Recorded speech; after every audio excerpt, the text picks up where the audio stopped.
Então, Eliana, a pergunta que você mais deve ter ouvido, né? Mas qual que foi o segredo de Araraquara no combate ao Covid-19? No momento em que o Brasil tem aí, né, gente, mais de 4 mil mortes diárias, infelizmente, como é que Araraquara conseguiu zerar o número de mortes e manter esse número bem baixinho aí nas últimas semanas? Podemos dizer, talvez, que o resultado positivo veio do lockdown? Como que foi possível? Conta pra gente. Então, né, Luara, é importante dizer assim, né? A gente tem óbitos, né? Mas nós passamos, hoje, essas últimas 24 horas, não tivemos nenhum óbito. A semana passada, nós passamos 4 dias sem nenhum dia termos óbitos, né? E a gente tem mantido uma diminuição muito grande desse número de óbitos. É extremamente importante que isso veio, né, decorrente do lockdown associado também a outras ações, né, já existentes em Araraquara, e quando o momento se agravou, né, e nós decretamos o lockdown, outras ações a gente inseriu também para fazer esse controle. Agora, a ciência nos mostra, né, que tem só 2 caminhos para o controle da pandemia, né? A vacinação, que ainda vai levar muito tempo aqui no país, né, para a gente ter uma vacinação em massa, para que as pessoas não... mas mesmo assim, as pessoas podem, né, ter a doença, mas não com uma gravidade tão grande, e vamos evitar realmente um grande número de óbitos. E o outro, né, é diminuir, né, a transmissão de uma maneira drástica, né? E isso a gente só consegue através do isolamento social. Então, no momento que Araraquara, né, teve um colapso hospitalar e um número crescente, né, de óbitos, né, nós não tivemos, né, nenhuma dúvida que era a medida correta a ser feita imediatamente. Você pensa que faltou, né, governo federal na gestão dessa pandemia, a nível do Brasil como um todo, né, um maior protagonismo do nosso presidente da República no enfrentamento, alinhado com a ciência, poderia ter deixado o país numa situação pelo menos caótica? Qual que é a sua visão sobre isso? Não, com certeza, né? Eu não tenho a menor dúvida, porque assim, nós temos atribuições específicas de cada esfera de governo em relação à condução da política nacional de saúde, né? Seja ela de que área que for, atenção primária de saúde, atenção secundária, terciária, especialmente agora numa pandemia, né? Então, quais são as atribuições, né? Quem dá a diretriz da política, quem constitui a política, quem faz a política e diz como ela deve ocorrer dentro do país, é o governo federal. É ele que dá a linha. Cabe aos estados, né, fazer o quê? Dar o apoio técnico necessário, tá? Porque quem vai executar as ações são os municípios, porque as pessoas moram nos municípios, né? É lá que elas estão. Quando você não tem uma política nacional, um caminho a ser dado, né? Fora o financiamento, que é a responsabilidade das 3 esferas de governo, e aquele que mais arrecada tem que dar uma maior contribuição, mas não é isso que está ocorrendo. Hoje, quem investe mais em saúde são os municípios, né? É a esfera governamental que mais gasta em saúde, é os municípios. A gente, proporcionalmente, né, o que cada município arrecada, né? E aí cada esfera de governo arrecada. Então, o que faltou? Faltou isso, né? Uma linha, né, do governo federal. Façam isso, façam aquilo, é esse o caminho a seguir. Né? E a gente não teve essa linha. Aí cada estado foi tomando o seu caminho e cada município ficou com a liberdade de fazer aquilo que achou que deveria, porque não tinha, né, uma conduta única, um caminho a ser seguido. Sim. Fora a dicotomia, né, que reina, né, que se misturou pandemia com opção política, né? E isso complicou muito mais. Então, nós, né, fizemos a opção do quê? Opção pela ciência. E por pedir ajuda, porque a gente não sabia como conduzir. Por isso, um comitê que envolve todas as universidades, todos os profissionais especialistas, infectologistas, pneumologistas, né? e todos os representantes dos hospitais públicos e privados, diretores clínicos, que internam para a Covid. É isso que se reúne em Araraquara. E tem uma conduta única no público e no privado para Araraquara, baseado na ciência. Ainda sobre os discursos negacionistas, né, anti-ciência, anti-vacina, você pensa que, de alguma forma, esses argumentos, eles têm prejudicado o enfrentamento mais assertivo do Brasil como um todo à pandemia? Não tenho a menor dúvida, né? Porque muitas pessoas têm dúvidas em relação a isso, e isso fica reinando, tem muita, né, fake news, muita coisa, isso atrapalha muito, muito, muito. A pressão é tão grande, para você ter uma ideia, Luara, eu fui ameaçada, né, por conta de não instituir em Araraquara, né, o tratamento precoce. Né? Então, me ameaçaram, né? E você, porque você está do lado da ciência, porque isso se torna tão forte, né? E então, na realidade, você precisa ter o quê, né? Porque você precisa ter um governo forte, né? Essa história que eu falei da confiabilidade, né? E de você fazer transparência, se isso tivesse acontecido a nível nacional, né? Eu tivesse usado a ciência, né, para isso, né? Nós não teríamos esses enfrentamentos como a gente tem, né? Então, eu acho que isso é realmente fundamental. Então, atrapalha muito essa história. Muito, muito, muito, né? E atrapalha as ações dos municípios, atrapalha as ações governamentais, né? Que é a resistência que você tem, né? Então, isso, né, toda vez que tem um fato, você tem que ir lá desmentir, falar que não é assim, né?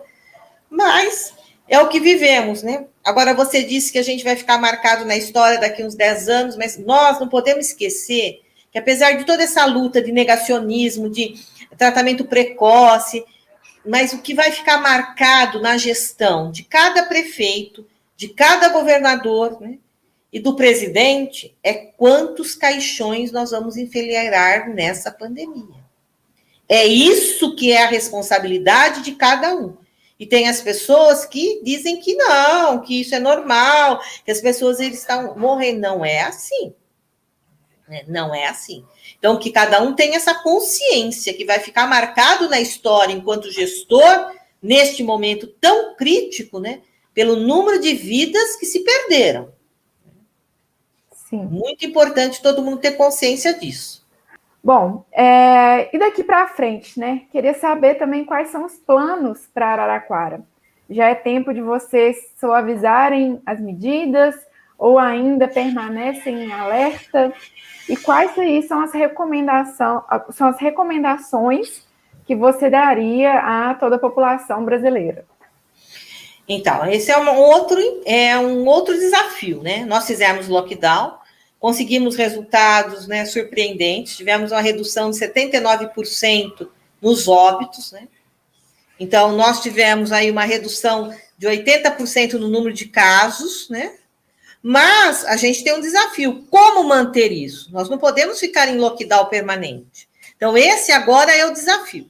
É lógico que o estado de São Paulo estava na fase emergencial, né, bem restritiva, agora estamos na fase vermelha.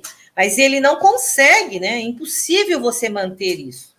Apesar que para você manter todas essas ações, né, é importante, Luara, a gente dizer que a gente tem que ter uma rede de solidariedade muito forte, que é o que ocorre aqui em Araraquara. O que significa isso? Não adianta você falar para a pessoa, para o trabalhador que é autônomo, que ele tem que ficar isolado ou em lockdown se ele tiver com fome. Então, você tem que garantir, tá, que essas pessoas tenham pelo menos comida na sua mesa. Garantir alguns incentivos, né, para essas pessoas que estão desempregadas, como Bolsa Cidadania, que a Araraquara criou, mecanismo de contrato emergencial para apoiadores que a gente fala do Covid, tá? Da Covid, que é um emprego temporário, né? Várias ações, né? Comprar do produtor, né? Do pequeno produtor rural, toda a sua produção para merenda escolar, né? E apesar das escolas estarem fechadas, você distribuir as cestas básicas para os seus alunos, né?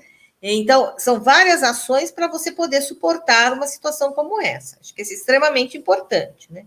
Agora, nós temos um desafio, voltar. Para isso, tá? nós estamos combinando, né, com a população, com o setor econômico, como iremos voltar. Vamos voltar, mas nós faremos testagens em todos os segmentos, né, do comércio, da indústria, da educação, religioso, por amostragem. Diariamente, nós faremos testagens. Então, num dia, 3, 4 estabelecimentos comerciais, supermercados, hora que voltar os cultos religiosos, nos cultos, nas indústrias, nas escolas públicas, municipais, estaduais e particulares. E aí, o que a gente está combinando? Encontramos positivados, mais de 2 positivados. Neste local, a gente fecha este local por 7 dias. E monitora todos os seus funcionários, né? E eles só vão retornar ao trabalho após uma outra testagem de que ninguém esteja positivado. Então, isso é uma ação extremamente importante, porque aí você não penaliza todo mundo, você penaliza aquele, né, que está realmente com a transmissão. Outra medida, nós mantemos as barreiras sanitárias. Então, só entra em Araraquara quem tiver um teste negativo anterior a 48 horas, no prazo de 48 horas. Ah, mas isso não é justo. Nós testamos nessa barreira, certo? Se a pessoa não tiver, a gente testa. Se a pessoa se recusar a testar, aí ela não pode entrar. Só para você ter uma ideia, Luara, ontem, 14 pessoas estavam adentrando Araraquara positivadas. Deveriam estar em isolamento. Só isso na barreira sanitária. Outra coisa, nós estamos combinando. Se Araraquara tiver, em 3 dias consecutivos, né, 30% de todos aqueles que coletaram testes positivados, a gente fecha a cidade de novo por 7 dias. Então, a gente está combinando as regras, tá? Uhum. Certo? Quando a gente passar de 22%, a gente já dá um sinal de alerta para a população, né? Fora toda a fiscalização que você tem que ter. Né? Fiscalização principalmente em chácaras recreativas, né? A fiscalização de tudo para se cumpram as regras, né, de distanciamento social, né, e o uso de máscara, né, e para poder a gente tentar segurar esses números de transmissão enquanto a gente vai vacinando a população. Então, são medidas, né, que a gente está. Mas a última medida, né, que eu para relatar aqui para vocês, de novo, numa parceria com a universidade, nós dividimos a cidade, junto com a universidade e o Departamento de Água e Esgoto de Araraquara, em 50 regiões. Essas 50 regiões, ela tem os PVs, que são os postos de visitação, que é a última fase onde passa o esgoto antes dele ir para o emissário. Você coletando material ali, a universidade ela vai avaliar, ela vai mensurar qual é o quantitativo de vírus naquele esgoto. Lembrando que esse vírus não está mais transmitindo nada disso. O que é? Eu vou só medir se aquela é uma área que tem um quantitativo muito grande de vírus. Significa o quê? Que eu tenho um grande número de pessoas contaminadas nessa região. E aí, o que eu faço? Eu faço uma ação, né, local para conter ali a transmissão. Com a aplicação de testes, mesmo posso fazer um lockdown nessa região. Né? Imagina Araraquara, dividido em 50 regiões, uma população de 238 mil, não é um sofrimento tão grande para a economia como um todo, certo? Então, você faz ações. Então, são essas sempre em parceria, gente, sempre ouvindo, né, aqueles que entendem para poder ter uma dinâmica e conter e a gente poder ir voltando, porque a gente sabe que o setor econômico também não suporta mais isso, né? E a gente entende isso. E a gente sempre aqui privilegiou a vida, mas a gente também tem que caminhar de alguma forma, né? Então, acho que isso, fazendo testagem em massa da população, qualquer sintoma em vários locais vão ser testados nas escolas, os professores, os alunos por amostragem, as famílias dos alunos, né? Então, a gente está montando uma estrutura aí de testagem para a gente poder voltar com um pouco mais de tranquilidade e um monitoramento melhor.